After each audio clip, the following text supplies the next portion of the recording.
Bien, vamos a comenzar el tema de equilibrio de sistemas materiales en el caso plano, en el caso de dos dimensiones, para los estudiantes de mecánica 0601.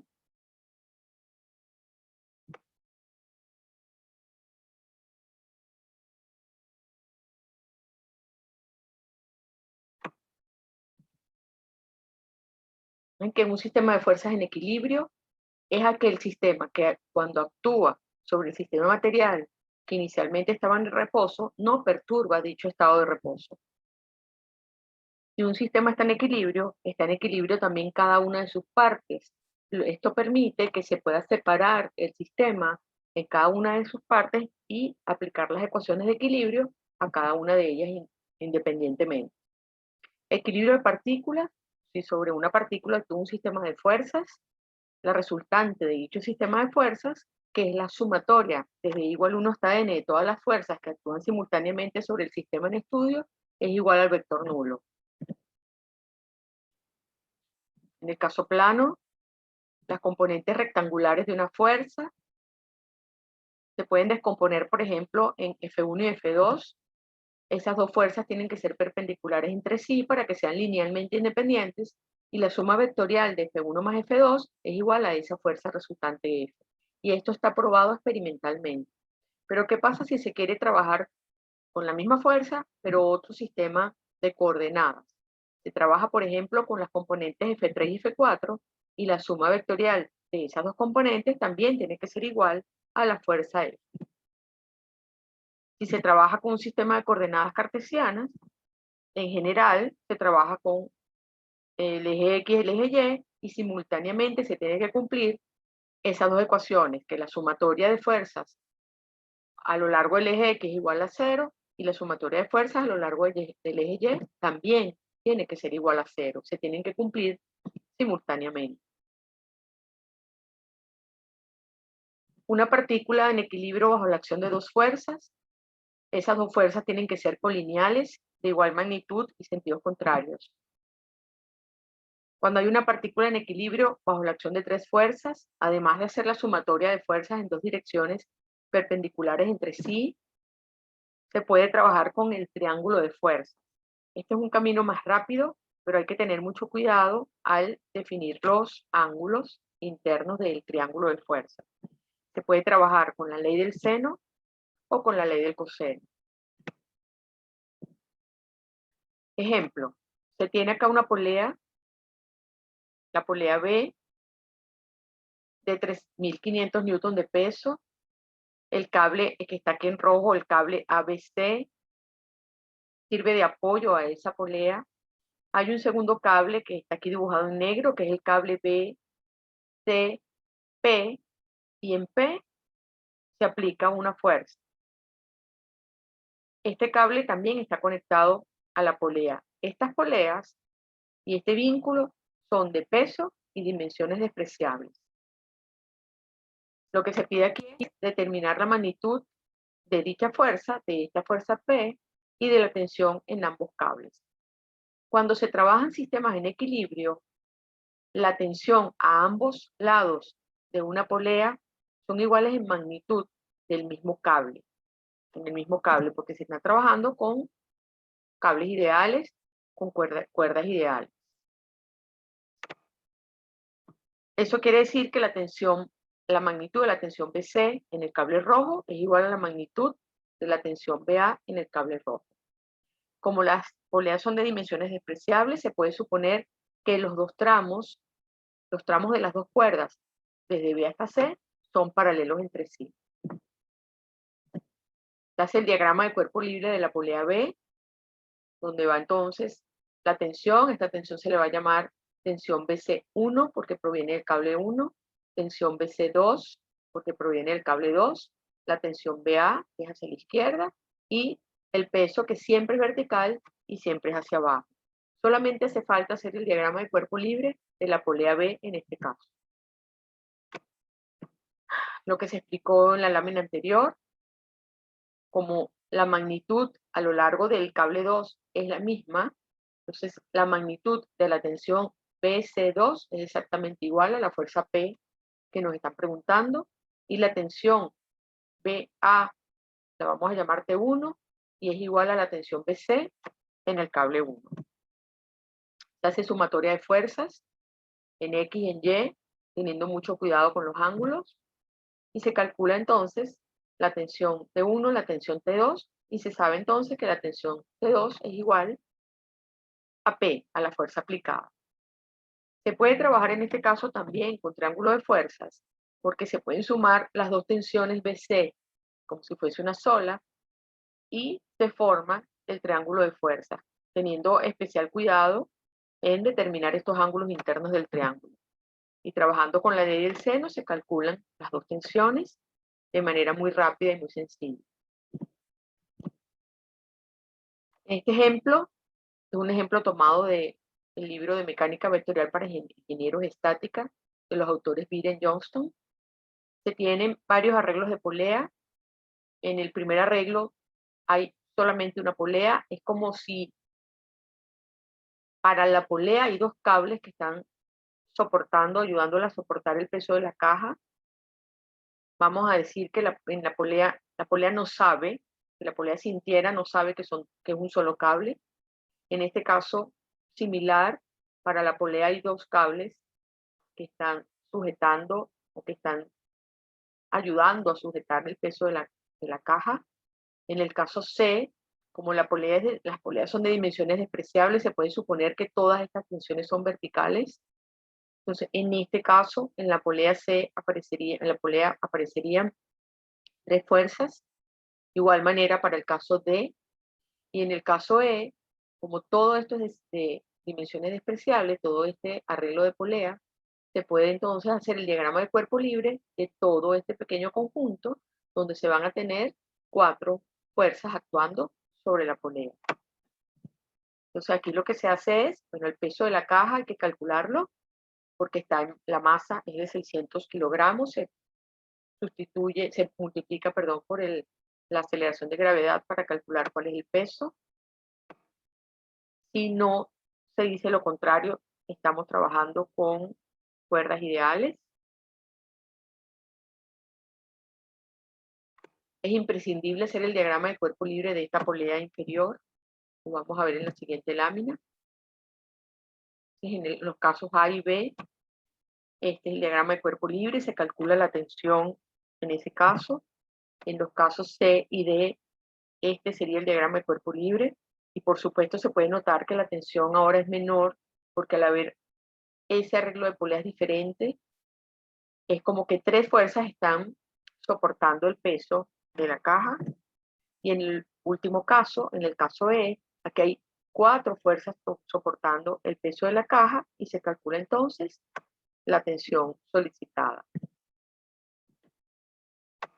En este ejemplo 4 hay dos cables distintos que están conectados en C y hay un tercer cable pequeño que soporta este bloque que tiene 200 kilogramos de masa.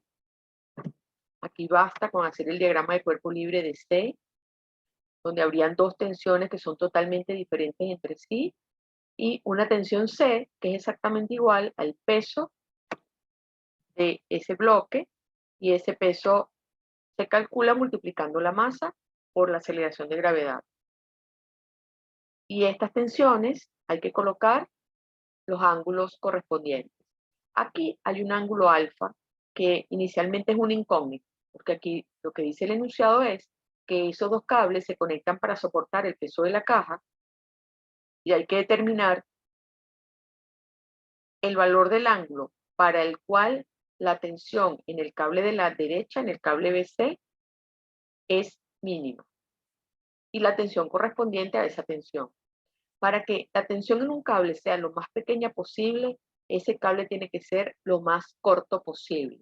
Y para que este cable sea lo más corto posible, tiene que ser entonces perpendicular a la dirección del segundo cable. De esta manera se puede construir triángulo de fuerzas, también se puede hacer por sumatoria de fuerzas, y se calcula entonces la tensión solicitada. En este caso, solo solicitan la tensión en el cable BC, pero también pudiésemos calcular la tensión en el cable CA. Equilibrio de cuerpos rígidos, o si sobre un cuerpo rígido actúa un sistema de fuerzas, además de que la sumatoria de fuerzas tiene que ser igual al vector nulo, también la sumatoria de momentos en cualquier punto tiene que también ser igual al vector nulo para garantizar que ese cuerpo rígido está en equilibrio. Se tienen que cumplir ambas condiciones vectoriales simultáneamente. Si se considera un sistema de coordenadas cartesianas, bueno, se tiene entonces la sumatoria de fuerzas en X, la sumatoria de fuerzas en y la sumatoria de momento, que sería un momento que es perpendicular al plano XY, si solamente se está trabajando en el plano. Entonces, en el caso 3D, habrían tres ecuaciones con tres incógnitas.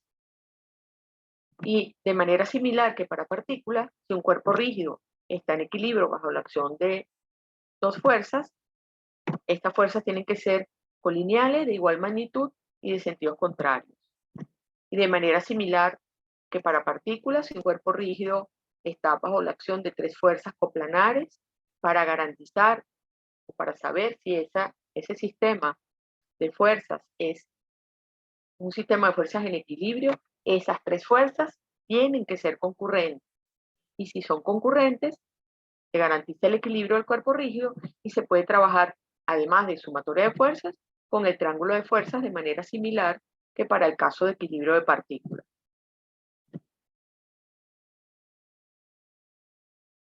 Hay que tener mucho cuidado con los diagramas de cuerpo libre, hay que colocar las reacciones generadas por los vínculos, retirando previamente esos vínculos. En las articulaciones y los empotramientos, las fuerzas se pueden colocar horizontal y vertical, pero también inclinadas.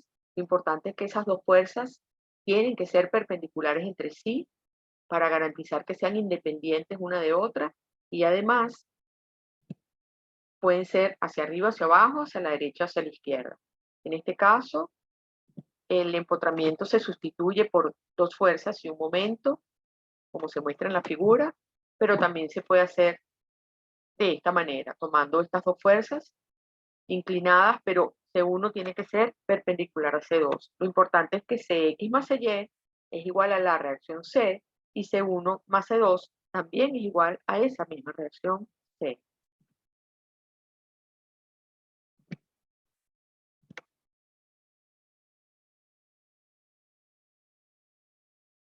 Ejemplo de un sistema de fuerzas en equilibrio. Hay un sistema de fuerzas, con fuerzas en equilibrio. Está el sistema formado por esta polea de centro G articulada en su centro, por este bloque H que está conectado a una cuerda que pasa por la polea, se conecta la barra horizontal AB en A, que está empotrada a la derecha. Sobre la barra actúa esta fuerza de 500 newton hacia la izquierda, el momento de 300 newton metros, y en la parte media de la barra actúa una fuerza distribuida linealmente de 100 newton por metro. Dicen que la barra de 6 metros tiene un peso de 200 newton por metro. Esto quiere decir que sobre esta barra, actúa una carga uniformemente distribuida de 200 newton por metro. Lo que piden aquí es determinen las reacciones externas indicando magnitud, dirección y sentido. Lo primero que hay que hacer es el despiece, que es el diagrama de cuerpo libre de todos los cuerpos y partículas que forman el sistema material. Está el diagrama de cuerpo libre del bloque, de la polea y de la barra. Se nota acá entonces cómo se coloca ese peso como una carga distribuida, 200 newton por metro, y todas las fuerzas que actúan sobre el sistema. Se sustituye en la polea, en el centro de la polea, se sustituye la articulación plana por dos componentes de reacción perpendiculares entre sí, y en B se sustituye el empotramiento por dos fuerzas, que en este caso se tomó una horizontal y una vertical, y un momento que también es una incógnita, generado porque ese empotramiento también impide la rotación del cuerpo.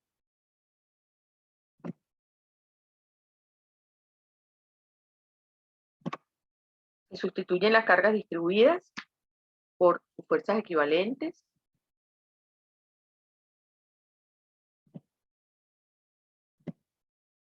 La tensión T1 en el bloque H es igual al peso del bloque. Al tomar momento en el centro de la polea, se demuestra lo que hemos dicho anteriormente, que la tensión a ambos lados de la polea, si el sistema está en equilibrio, son iguales en magnitud. Al hacer sumatoria de fuerzas en X y en Y en la polea, se obtiene E sub X y E sub Y y se calcula vectorialmente la reacción, que en este caso solamente es vertical y tiene la magnitud de 220 newton. Se trabaja en la barra B haciendo sumatoria de momento en B, se calcula el momento en el extremo de la barra.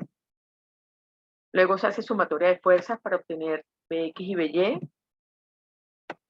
Y se hace una suma vectorial, y esta es la fuerza resultante, la reacción en B, en el extremo B de la barra. El ejemplo 7, bueno, se muestra otro sistema formado por dos barras, una polea, un patín, dos y tres articulaciones planas.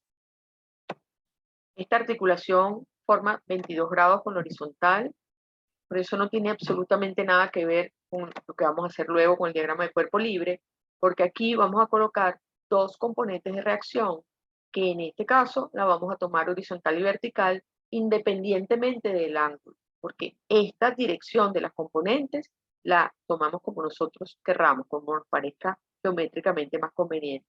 En este caso también el peso de esta barra horizontal es 100 newton por metro, se coloca como una carga uniforme distribuida, se hace el diagrama de cuerpo libre de los otros dos cuerpos. En este caso, el peso de la barra B nos las dan como una fuerza puntual, nos dicen acá que el peso de esa barra son 600 newton, y por supuesto actúa en el centro de la barra. La tensión generada por las cuerdas es recomendable colocarla siempre saliendo del cuerpo. Esta reacción B es la reacción generada por el patín en el extremo B de la barra vertical.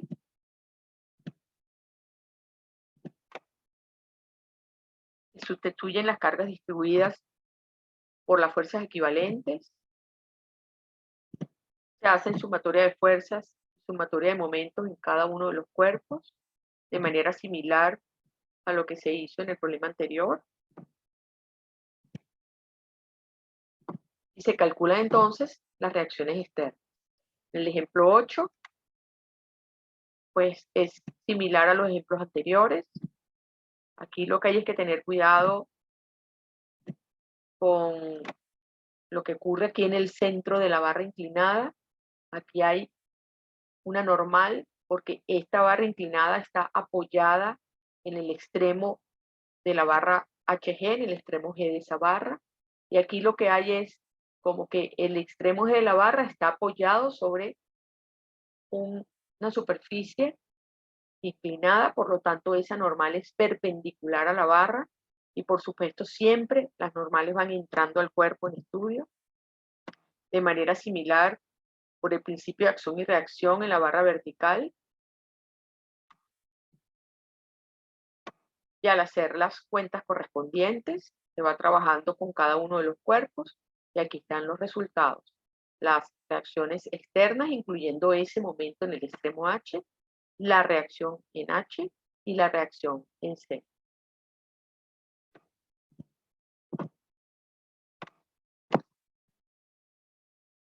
Bien, con esto se concluye el video de este tema.